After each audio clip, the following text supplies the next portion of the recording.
Mi nombre es Marielis Mendoza Tejada y en esta ocasión les estaré hablando acerca de los factores de riesgo cardiovascular específicos en la mujer. Y es que la enfermedad cardiovascular en la mujer es el resultado de la interacción compleja entre factores biológicos, hormonales, metabólicos y ambientales que actúan a lo largo del tiempo. Desde el punto de vista fisiopatológico, todos estos factores de riesgo van a converger en mecanismos comunes, dígase disfunción endotelial, inflamación crónica, estrés oxidativo, alteraciones del metabolismo lipídico y glucosídico y también estado protrombótico. Todo esto entonces lo vamos a englobar en factores de riesgo tradicionales, factores de riesgo específicos de la mujer, factores de riesgo asociados al embarazo y factores de riesgo metabólicos. En primer lugar, vamos a estar hablando acerca de los factores de riesgo tradicionales. En primera instancia tendremos la hipertensión arterial.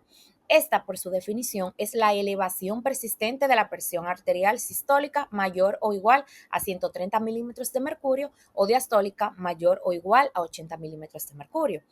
Este es considerado el factor de riesgo más prevalente en mujeres mayores de 65 años. Entonces, en la mujer existe una mayor sensibilidad al sodio y una activación más pronunciada del sistema renina-angiotensina-aldosterona tras la menopausia. Entonces, la pérdida de estrógenos reduce la producción de óxido nítrico y esto lo que va a hacer es que haya un aumento de la rigidez de las grandes arterias. Y entonces, dentro de las manifestaciones que vamos a poder encontrar en la mujer, vamos a ver que predomina la hipertensión sistólica aislada y que en las mujeres hay una mayor probabilidad de desarrollar hipertrofia ventricular izquierda o disfunción diastólica como respuesta a la carga de presión.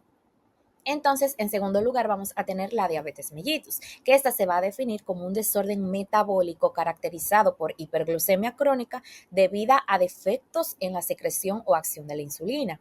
Entonces, la diabetes lo que hace es que elimina la ventaja hormonal de la mujer premenopáusica y esto entonces va a provocar una disfunción endotelial profunda y un estado proinflamatorio sistémico que va a acelerar la aterosclerosis coronaria.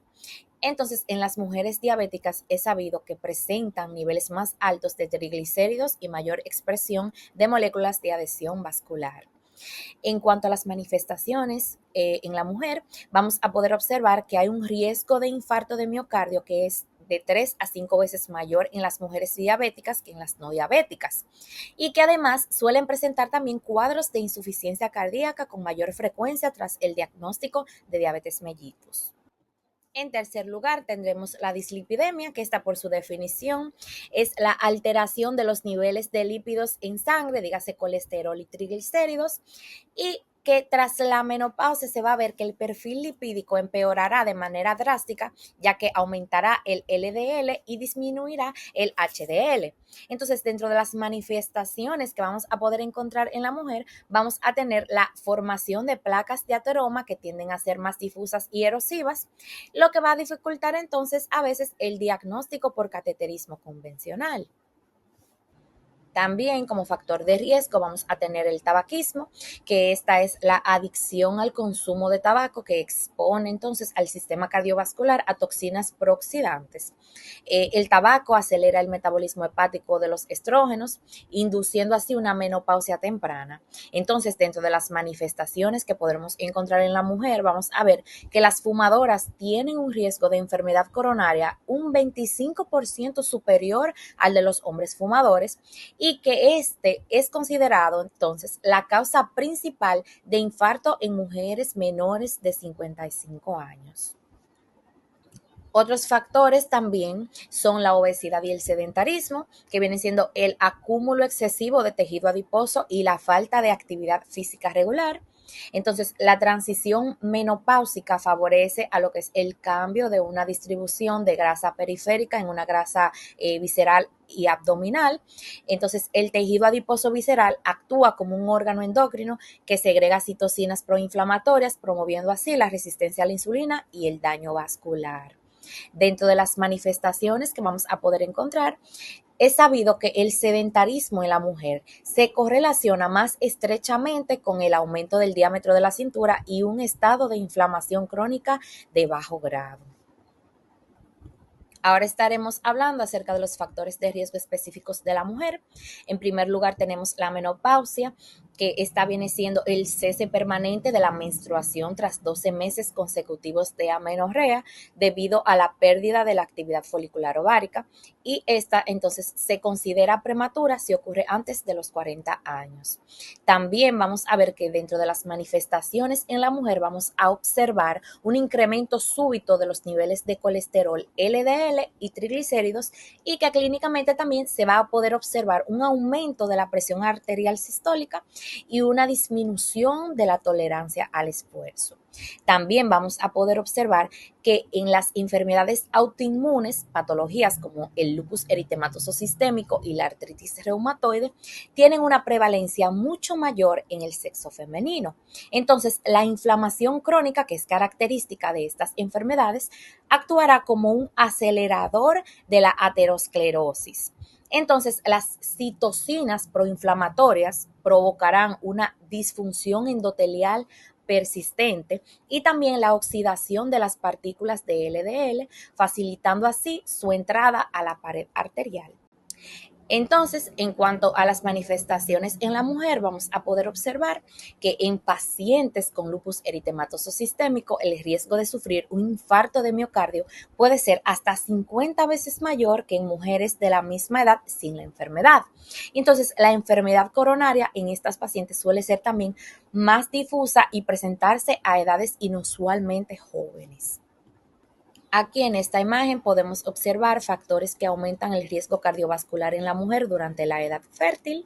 Tenemos la menarquia precoz, que afecta entre el 8% y el 13% de las mujeres y se asocia a factores de riesgo cardiovascular, como es el caso de la intolerancia a la glucosa, la dislipidemia, la hipertensión, el síndrome metabólico, la diabetes tipo 2 y marcadores inflamatorios elevados.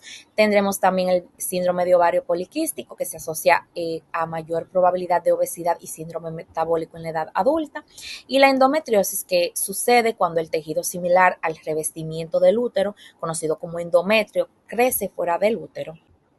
Ahora estaremos hablando de factores asociados al embarazo. En primer lugar, tendremos la hipertensión arterial en el embarazo. Y es que esta, además de producir daño materno y fetal, también puede suponer el inicio de alteraciones vasculares y metabólicas futuras, implicando así entonces que el riesgo relativo de padecer hipertensión crónica tras la hipertensión en el embarazo sea de entre 2,3 y 11 veces mayor. Entonces, también es sabido que las mujeres con historia previa de preeclampsia o eclampsia tienen un doble riesgo de accidentes cerebrovasculares y también una mayor frecuencia ante arritmias y hospitalizaciones por insuficiencia cardíaca. Entonces, esta es la complicación médica más frecuente durante el embarazo. Entonces, la definición de hipertensión arterial más aceptada es la misma que la admitida fuera de la gestación, o sea, una presión arterial sistólica mayor de 140 milímetros de mercurio y o presión diastólica mayor de 90 milímetros de mercurio en 2 o más ocasiones consecutivas y separadas por un periodo de 4 a 6 horas. Entonces, la hipertensión arterial durante la gestación se considera grave si la presión arterial sistólica es mayor de 160 a 170 milímetros de mercurio y o la presión arterial diastólica es mayor de 110 milímetros de mercurio. Por lo tanto, podemos decir que la hipertensión arterial en el embarazo o la hipertensión gestacional se define como la aparición de hipertensión sin proteinuria después de las 20 semanas de gestación, donde hay una elevación de la presión arterial por primera vez después de la semana 20 de embarazo, sin la presencia de proteína en la orina ni otros signos de daño orgánico. Entonces, dentro de las causas de hipertensión gestacional vamos a tener presión arterial alta antes del embarazo o en un embarazo anterior, tener enfermedad renal, tener diabetes, ser menor de 20 años o mayor de 40 años, tener un embarazo múltiple, como es el caso de mellizos o trillizos, y ser afroamericana. La hipertensión arterial en el embarazo se clasifica en preeclampsia, eclampsia, hipertensión arterial crónica y también preeclampsia añadida a hipertensión arterial crónica. Entonces, pasaremos a lo que es la toxemia en el embarazo. Y es que el término toxemia es una denominación antigua que hoy entonces engloba lo que es el concepto de preeclampsia. Y la preeclampsia se define como la hipertensión que aparece después de las 20 semanas de gestación y que se acompaña de proteinuria. Esta es un síndrome multisistémico que se va a caracterizar por la tríada clásica de hipertensión arterial, proteinuria y edema, aunque actualmente el diagnóstico se centre más en lo que es la hipertensión junto con el daño a órganos diana, dígase hígado, riñones y sistema nervioso. Se considera preeclampsia severa cuando existe una presión arterial sistólica mayor o igual a 160 milímetros de mercurio y o una presión arterial sistólica mayor o igual a 110 milímetros de mercurio con proteinuria. En cuanto a su fisiopatología, esta se origina de una isquemia placentaria. O sea, las arterias espirales del útero no se dilatan de manera adecuada y esto va a provocar entonces que la placenta libere factores antiangiogénicos a la sangre materna. Y estos factores entonces causan una inflamación generalizada en lo que es el endotelio, que viene siendo la capa interna de los vasos, y esto va a generar vasoconstricción y la fuga también de líquidos hacia los tejidos. En cuanto a los factores de riesgo de la preeclampsia, vamos a tener la nulliparidad, la obesidad, también antecedentes familiares de preeclampsia y eclampsia, también preeclampsia en la gestación previa, también hipertensión crónica y diabetes mellitus pregestacional. Aquí en este apartado les quise traer manifestaciones clínicas de preeclampsia por órganos y sistemas. Por ejemplo, en el sistema nervioso central vamos a poder evidenciar hiperreflexia, visión borrosa, escotomas, clonus e irritabilidad. A nivel del riñón vamos a poder observar proteinuria y oliguria. En cuanto al hígado vamos a tener alteraciones de las enzimas, epigastralgia y ruptura hepática. En cuanto a la sangre vamos a poder ver una elevación en la hemoglobina y una disminución entonces en cuanto a las plaquetas. A nivel de retina vamos a ver espasmos arteriolares y también hemorragias. Y en cuanto al feto y la placenta vamos a ver un retardo del crecimiento. También vamos a ver oligohidramnios y también distrés fetal. En cuanto a la eclampsia, nosotros vamos a definirla como la aparición en una gestante con preeclampsia de convulsiones que no son atribuibles a otras causas como accidente cerebrovascular, a enfermedades hipertensivas, a lesiones del sistema nervioso central o a enfermedades infecciosas. Entonces, dentro de su mecanismo, nosotros vamos a ver que representa una falla de la autorregulación del flujo sanguíneo cerebral. Entonces, la hipertensión extrema y el daño endotelial van a provocar un edema cerebral vasogénico. Y entonces la ruptura de la barrera hematoencefálica va a permitir que el exceso de presión y líquido irrite lo que son las neuronas, desencadenando así lo que es la actividad eléctrica anormal que produce las convulsiones. Entonces, esta es una emergencia médica que pone en riesgo no solamente la vida de la madre, sino también del feto por hipoxia.